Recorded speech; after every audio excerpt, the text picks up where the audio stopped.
ना, इन हैंडरों को पकड़ के आप देखेंगे ये पूरी सारी कबीना इनकी पांव के नीचे आ जाएगी। इनको पकड़ना सबसे पहले, ठीक है। तुम्हारे खोतों की ऐसी की तैसी, देखो क्या करता हूं आगे, ठीक है। बहुत तेरे करने वाले अपने पश्तून भाइयों को दरखास्त करेंगे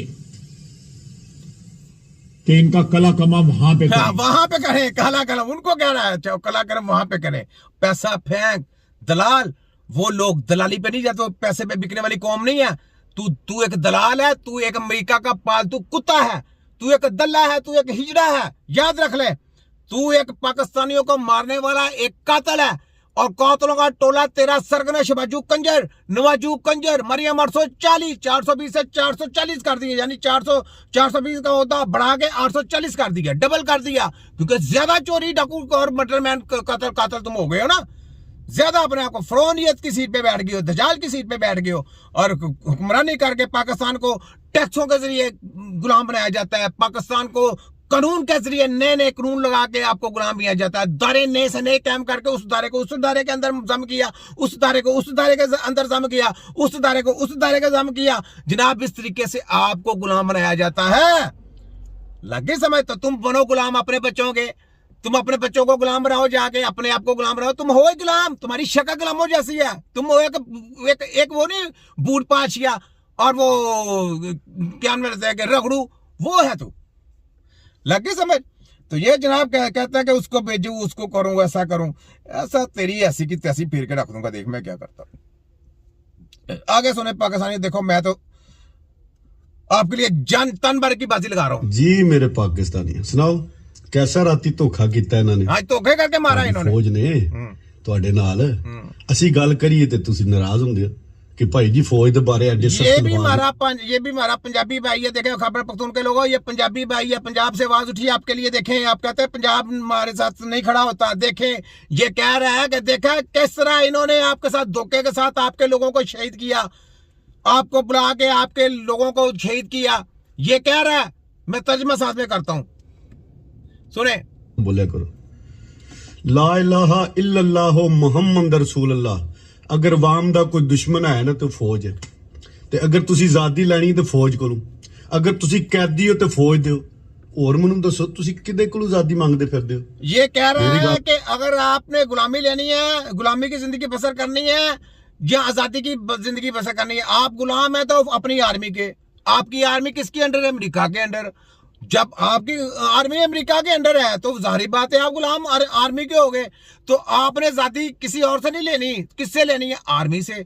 तो आर्मी को पहले बताओ ना कि जनाब हमें बताओ कि हम गुलाम हैं कि हम आजाद हैं। बता के वाम के टहरे में आए जरा जर्नैल, सारे सब जर्नैलों को वाम के कटहरे में लाइव ला के पूरी वाम को इकट्ठा किया जाए, वहां पे आके इनसे बयान लिया जाए। हाँ जी, आप बताएं जनाब, आप पाकिस्तान के लिए काम करते हैं या अमेरिका के लिए काम करते हैं? आपको दूध का दूध और पानी का पानी नजर आ जाएगा। और वहां पे आपको पूछा जाए कि आपको किस काम के लिए रखा जाता है। सवाल करने हैं कि आपको किस काम के लिए रखा जाता है। तो उन्होंने कहना जी आपको आप आवाम की सूरत के लिए, बॉर्डरों के लिए।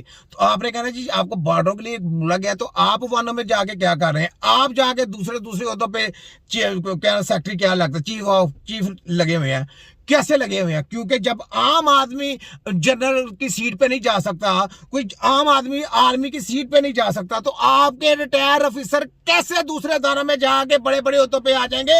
इसका मतलब है कि आपके लोगों के ऊपर कंट्रोल करने के लिए, आपको जम करने के लिए, आपको अमेरिका का ऑर्डर कबूल करने के लिए जनाब वहां पे वो मुसल्लत किए जाते हैं।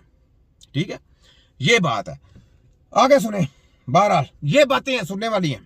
गल सुनो, पाकिस्तान च अज तक जिन्नी भी दहशतगर्दी हुई है वो फौज ने करवाई है, फौज ने कीती है। आपू ही करवांदे ने, आपू ही बनांदे ने दहशतगर्द, ते आपू ही मिटांदे ने सब कुछ। कहते हैं ये भाई साहब कह रहे हैं, ये बुजुर्ग साहब कह रहे हैं कि ये पाकिस्तान में जितनी भी दहशतगर्दी की है ये आर्मी खुद कराती है, ये खुद ही करवाने वाले हैं, खुद ही करने वाले, सब खुद ही कतरवाने वाले हैं। ठीक है, और नाम अवाम का बदनाम करते हैं, याद रखें। ठीक है, आगे सुने।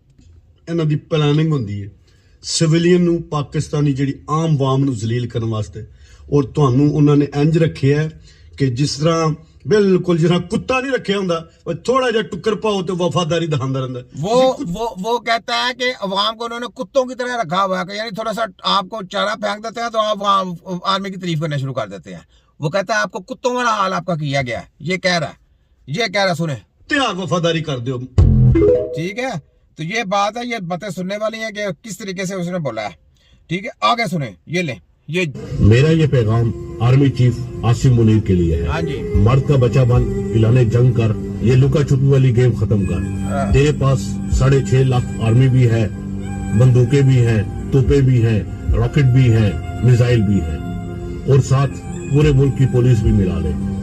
खुल के आज जंग कर, क्योंकि तुम में ना जुर्रत है, ना हिम्मत है, ना ताकत है कि तुम किसी और मुल्क के साथ जंग कर सको। लिहाजा ये जंग तुम अपनी कौम के साथ ही करो, और अगर कौम में हिम्मत हुई, जुर्रत हुई, ताकत हुई, गैरत हुई, तो ये जंग कौम जीत जाएगी, वरना ये जंग तुम जीत जाओगे। लग गई समझ जनरल आसिम मुनीर साहब? ये आम आदमी का मैसेज है आपके लिए कि खुल के आओ और कहो कि अवाम के साथ जंग लड़नी है, खुल के आ जाओ। सही बात है, तुमको 2-3 तारे लगे हैं, 5 तारे लगा लो, 10 स्टार लगा लो, खुल के आओ। मजा भी है ना, अपने आप को बहादुरी का लकब देते हो ना कि बहादुर, तो आओ, खुल के आओ और मारो हमारी अवाम को, कौम को, हमारी को मारो, सबको मारो, जीत के दिखाओ। और तुम जीत गए तो जाओ, सारी फौज तुम्हारी, सारे अदारे तुम्हारे, उधर जो मर्जी करते फिरो, बिल बुलाते फिरते रहो, जो दिल करता रहो, लेकिन दुनिया में तुम लोगों का नाम कैसे लिखेगा? तुम लोग शैतान की पैदावार हो, तुम वो हिजड़े हो जिन्होंने अपनी कौम को साथ जंग ली, अपनी कौम के लोगों को मारा, तुमने अपनी कौम को फतह किया, दूसरी कौमों के लिए तुमने जंग नहीं लड़ी, तुमने दूसरी दुनिया के लोगों के लिए जंग का एक टुकड़ा भी हासिल नहीं